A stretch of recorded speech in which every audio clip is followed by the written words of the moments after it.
I always wondered, why could Franklin do this and nobody else could? Everybody else had more money than we had. They had more engineers than we had. And I decided that it must be because of the people. You know, people give their all for this little company in the cornfields of Bluffton. Franklin Electric was founded in 1944 when two electrical engineers from Fort Wayne, Indiana, Edward Schaefer and T. Wayne Kehoe, decided to go into business for themselves, producing small electrical motors. The Corps of Engineers had said they needed a portable generator. So he and Wayne Kehoe decided they could make one that would meet their specifications, and that was when they started looking for available space that they could make this in. My fondest memory is when we were still in the Signal Corps and we put out 100 motors in one day. Mr. Schaefer and Mr. Kehoe treated us all to ice cream and cake, and I always will remember that. But just as the demand for the Franklin Electric generators ended with the war, the housing boom, fueled by the returning GIs, created a huge market for electrical pump motors. And by 1947, Franklin's sales had reached $1.7 million, almost $20 million in today's dollars. In 1950, the company introduced its breakthrough product, a fully submersible pump motor that was also quieter, easier to install, and more powerful, which made housing more viable in areas of the country with low water tables. Our mainstay was the Franklin Electric submersible, designed by Mr. Schaefer. Ed Schaefer knew that we couldn't compete with the big ones to begin with, made more custom-built motors, so to speak. I think that's how Franklin made its name in the history books. He was a perfectionist. Everything had to be done just right, whether it was by him or someone else.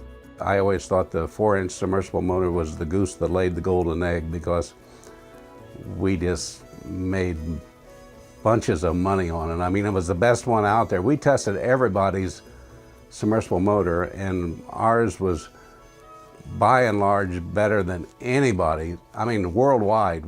For homeowners who had the opposite problem, like high water tables and storm sewer backups, Franklin introduced another successful new product in 1951, the Submatic sump pump. And the growth continued in products, in people, in sales. When we went public in 1959, stock was $12 a share, and annual sales were $12 million. There was always a spirit of innovation in the engineering group, and it wasn't just one person, it was everybody. They was driven to succeed, to do well, and they expected those under them to do well too. It was an enjoyable job because there was always something to challenge you. By the early 1960s, Franklin had produced over 4 million motors, and with our hometown of Bluffton, had become so emblematic of the American dream that Life magazine profiled the company and community in a special issue. It was quite a story. They was wanting to know how Franklin's economy affected the local economy. In this particular case, instead of getting a check, they gave us our pay in $2 bills. So they were going to see how the $2 bills filtered out through the community. They wanted to find a young person working, making ends meet, maybe. But they complained because they found a person, but he was buying a second farm. I liked that paycheck. It was steady. It made the payments on my car. It did a lot of things. It paid for my dates, you know, when I took my girlfriends out, my girlfriend, you know, or whatever. It was just a steady income and good. In 1969, we produced our 5 millionth submersible motor. And Franklin submersibles were operating successfully in the most demanding environments on Earth, from the North Pole to deep in the ocean. The Navy came to us. They were building the NR-1 submarine, which is a nuclear submarine. We designed and built those motors for them. It's still operational. Steady growth meant domestic and international expansion. In the United States, manufacturing facilities were added in Indiana, Arkansas, and Oklahoma. By the early 80s, we had operations and subsidiaries around the world. We've also grown by strategically acquiring companies with complementary capabilities, with an eye on building market share through unique competitive advantages and best-in-class customer service.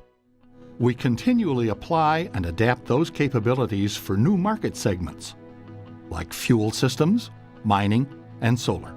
For example, Franklin Fueling Systems, established in 1988 as FE Petro, has become a driving force in the industry domestically and internationally. What's been good for our customers has been great for our shareholders. In the more than 5 decades since we went public, we've grown sales, profitability, and market share. Now, more than a decade into the 21st century, Franklin Electric is both very different, yet very much the same as the company that started out on the second floor of a former shoe factory in Bluffton, Indiana. The design of the submersible motors as we make them today is still the design that our founders created, nearly 60 years ago. And it hasn't been compromised. It's been copied many times, but to this day, I believe nobody has figured out a way to make a better motor work underwater than Mr. Schaefer's original design.